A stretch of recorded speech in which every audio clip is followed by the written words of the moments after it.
it means a lot, specifically for the city. They've been so good all year. They've been behind us through good, through bad.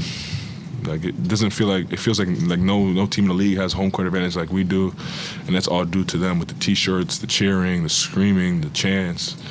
They really give us like energy out there, and we've been a better team because of them and having them behind us, and to know that if we didn't bring it tonight, it could be over for them as well. It wasn't fair, and we wanted to play for them as well. It was our best energy game and activity game. You know, they drummed it up, you know, for Game 7, and I just give them a lot of credit. You know, Game 7s are you know, there's not many games you wake up in the morning and you know that you're going to remember the game for the rest of your life, and Game 7's one of them. You know, and to be able to focus through it's really a distraction. You know, it distracts you from the fact that it's still a basketball game. To be able to focus through that and perform the way these guys did today was very impressive. I mean, you know, it's really, like you said, it's a tough spot to be. You have he had three games to change something, and I think he changed the energy. I think the guys were woken up a little bit. The guys had more energy. He made us believe in something, and we played good. You know, we played a seven game series with probably the best team in NBA, and we had opportunity, we had chances. So, you know, I think he did a really good job. The Oklahoma City Thunder, they dispatched the Denver Nuggets in Game 7, and the final score was 125-93.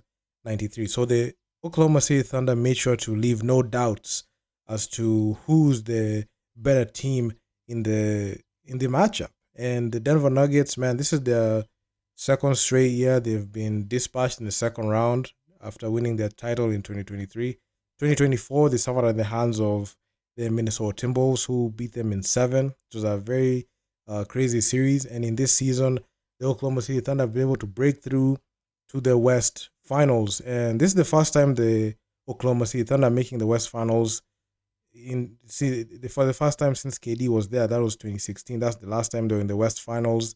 And in this one, being led by SHAI Gilgeous-Alexander, the MVP favorite. And this has been a long time coming for OKC. So it's championship for bust or OKC. And there's one challenge, the Minnesota Timberwolves. And also the Minnesota Timberwolves are trying to make history for themselves.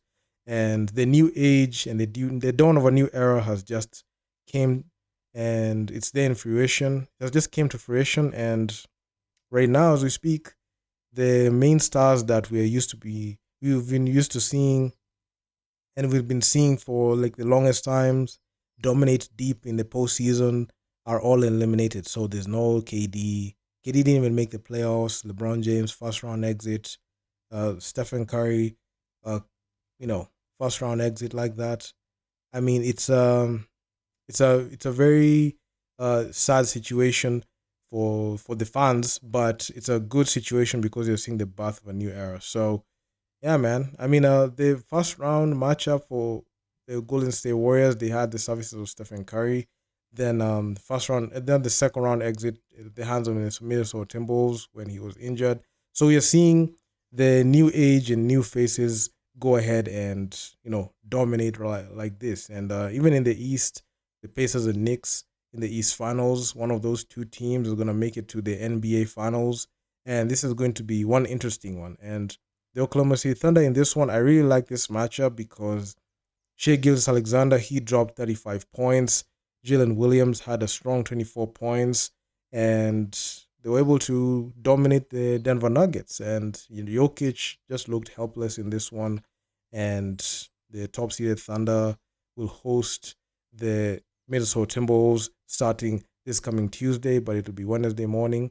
And this is the Oklahoma City Thunder's first trip to the West Finals since 2016. The last time they was there, KD was there. So, yeah, man, it is what it is. So, the Oklahoma City Thunder had a league-best 68 wins in the regular season, becoming the youngest team to win at least 60 games. And this one, they are almost 70 games, but 68 is a lot of wins. So, to back up their status as the better team, they needed to break through, and they needed to make sure to stamp it by beating the three-time MVP Nikola Jokic and being able to go deep in the postseason, because even last season they did some significant damage in the regular season, but they were touted as inexperienced and they didn't look like a force to be, to be feared. And even during this season, I came across some reports where like NBA teams still do not respect the Oklahoma City Thunder despite their dominance. I feel like the success that the Oklahoma City Thunder are getting is being overlooked and overshadowed by the fact that they're a small market team, and Oklahoma City, they the Oklahoma City Thunder don't look like an attractive free agency destination, and that's the reason as to why NBA mainstream media do not like them. And this is a very disrespectful, considering the fact that this is a team that has been not being receiving a lot of coverage similar to what we've been seeing, like the Lakers, Warriors, the Boston Celtics getting. But hey, I mean, they're able to beat the narratives that are being spewed by mainstream NBA mainstream media, and they're able to just chart their legacy, and they're able to go ahead and be a formidable force in this game 7. So my expectations this game 7, when I was tuning in, I was expecting at least a seesaw matchup, a clutch game, but the Oklahoma City Thunder just went ahead and dominated them. I never expected it to be this one-sided, but hey, it is what it is. So Jokic had 20 points, 9 rebounds, and 7 assists for the Nuggets. Aaron Gordon, a key player for the Denver Nuggets throughout the playoffs, who hit a game-winning game 1 against the Thunder, started despite a strained left hamstring. So he had 8 points and 11 boards in 24 minutes. So this game was one that was very important for the Oklahoma City Thunder. It was a make or break for the Thunder, especially not only for their season, but also Shai Gilgeous-Alexander's case to win the MVP award. And one thing I really liked is the fact that the OKC Thunder, being led by Shai Gilgeous-Alexander, are able to dominate the Denver Nuggets. The Thunder are just a team that is just on another level, and this one will help in Shai Gilgeous-Alexander's MVP case. And I will not be surprised if the OKC Thunder, even make the finals and Shai Gilgeous-Alexander winning the MVP. This will be one of the most successful seasons post the KD era. So the Thunder, fell behind by 11 points in the first quarter, but took an early lead in the second. Oklahoma City Thunder outscored Denver 39-20 in the period to take a 60-46 lead at the break. So Aaron Gordon was called for a flagrant 1 by elbowing Gilgeous-Alexander in the face early in the third quarter. Shai Gilgeous-Alexander made both free throws, and then Jalen Williams hit a short jumper to give OKC 66-46. That time they were up 20, and there was no stopping this team. So Keyshawn Wallace got loose on a fast break and dunked on Jokic to put the Thunder up 78-57, sparking a lot of roars from the crowd, especially the Thunder. They had to defend home court. It was their home arena, and the Oklahoma City Thunder's championship aspirations are still alive. And this one right here, if they're able to break through and beat the Minnesota Timberwolves, it's going to be one epic series. And it's going to be one epic, journey for the OKC Thunder. And Sam Presti is a genius. I mean, the man stockpile picks similar to what Sam Hinkie did. And OKC, the organization, is known to be a team that drafts very well. And them being in contention and having that treasure chest of assets that they can, and draft capital that they have, I mean, it's just amazing to see what the front office is doing, because some teams are run poorly, but the OKC Thunder, they just have a top. I can say they have the best management, especially when it comes to drafting players, making some key signings, and rebuilding, because OKC, their rebuild has been great, and this is just adding on to unsuccessful season that they've had prior. Last year they had a very good season. This one they're having a better season than that one. Shai Gilgeous-Alexander still in the MVP conversation, and this one he should win it because he's earned it. He's able to beat the 3-time MVP Nikola Jokic, who a lot of people in mainstream media, the NBA, and fans have voter fatigue on because he already won 3. And Shai is on trajectory and on pace to win his first. And also looking at this series, this is the first time in NBA history of seeing 2 MVP candidates, go ahead in the postseason to go and challenge for not only the series but also for the MVP award. And this is going to be, I don't think there's any debate, and I don't think Jokic will be given the MVP because he lost in the postseason. So Shai Alexander, with him winning this game, he has also in the same breath won the MVP award. So it is what it is. So I'll be keeping an eye on the Minnesota Timberwolves and OKC series because, man, that is another series that I must say I will enjoy. I also on the other bracket, Knicks and Pacers is also set to be fire because when I look back at these four teams, they have four of the top stars in the league right now at their age, and they're dominating. And Anthony Edwards, man, I mean, we're seeing OKC and Minnesota meet for the first time in the postseason since 2022. And they're a team that they know each other in the postseason. I know the matchups have been different, through the years in the postseason, but they have met for the first time in 3 years in the in a playoff series. So I'm excited to see those guys, duke it out. I hope it's going to be a 7-game series for both the East and the West, because when it's both a 7-game series, I will feel very confident and I will really enjoy, going ahead and just talking about things post game because they'll make good matchups. And the NBA scriptwriters have scripted so well. And I'm so sad to see the Denver Nuggets go down like that. I was expecting this game to be very close, but man, it was a blowout and it was not even close at all. So it is what it is. So do drop me your comments down in the comment section what you think about this. I mean, OKC and Minnesota will be fire. I mean, this is going to be one of those series that, is going to define, it's going to define an era. And it's going to show what rivalries we'll have for the near future and how the league is going to shape up post KD, post Stephen Curry, post LeBron James. I mean, post those guys who are dominating in the in the late 2000s, in the 2010s. But in the 2020s, man, this is Anthony Edwards, Shai Alexander, Jalen Brunson, Tyrese Haliburton. Those are the guys who are going to define the 2020s and also the 2030s when they get there. And also Luka Doncic there. Let me just throw him there because, man, he got traded. I mean, we covered it extensively. So he's also going to be on the mix.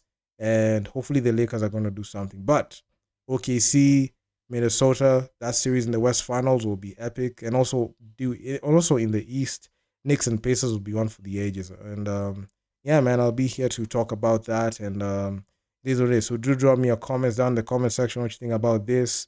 I mean, I'm going to talk to you guys in the next one. Peace out.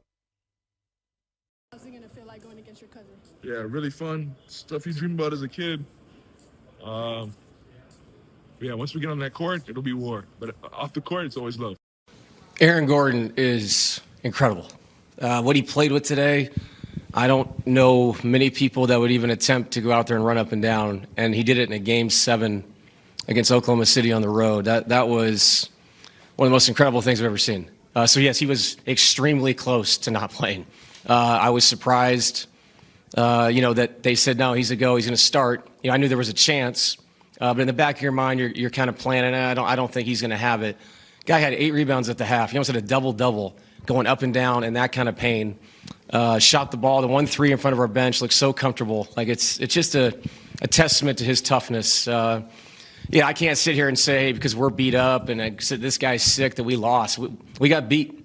And if we were that tired late, we certainly weren't tired early. So we had an opportunity to take control of that game. And we missed that opportunity at the end of the first quarter. And that run, to start the second, obviously at the end of the half, really put us in a tough spot. Off the top, I want to acknowledge Denver. They displayed the mettle of a champion. Obviously, they've won championships, the core guys, and they displayed that in the series. I mean, the way that the run to this point and the run they gave us was impressive. They're a bunch of zombies, and we have the ultimate respect for their team. And we're better now than we were at the beginning of the series, and it's because of them. They pushed us to the limit, and we just have such respect for all the guys in that locker room and their staff and their organization. I just wanted to hit that off the top. You keep saying it's real. Explain to our viewers why the chemistry is so real. Casey Wilder gets a left-hand dunk, the bench goes crazy, you get the follow-up. People don't understand that you guys' chemistry is real. Explain why. Man, I don't know who wouldn't go crazy after that one. That was, I'd say that was top 5 for Queso right there. That got everybody hyped up, but it's definitely real. You know, when you put a bunch of winners in a locker room who all have the same goal, you know, it's easy to get along. It's easy to get along with great players who go out there and make plays. And, you know, we weren't ready to be done playing, so I'm glad we got it done tonight.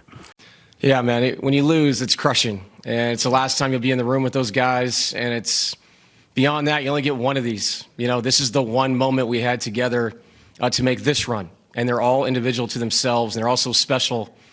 Anybody that's played sports understands that. So walking out of that locker room is, you know, it's crushing, and it's going to take a while to get over that. It's like, it's hard to even explain. Like, if you know how close we are, he's literally like my second brother. He's been through every stage of life with me, and picking up a basketball to going to prep school to making the NBA. Like, we've gone through every situation together. For both of us to be where we are is special. To compete against each other is even more special. But I am trying to take his head off for sure. Thanks. Completely. Health is a lot, you know. I would really, really appreciate it if there were a couple of days in between games in the playoffs instead of every other day. Regardless if you go 7 games. You know, I understand if you do your work early and you get first seed, then you can have some time off. But I think the days in between games, not just off day and a travel day, but a travel day and a recovery day, just two days. I think the product of the game would be a lot better. I think there'd be just a better product on the floor, just to give all these professional athletes just, you know, one more day of rest, and you would see a higher level of basketball, probably less blowouts. Good luck the rest of the way. We'll see you on Tuesday. You know who this is?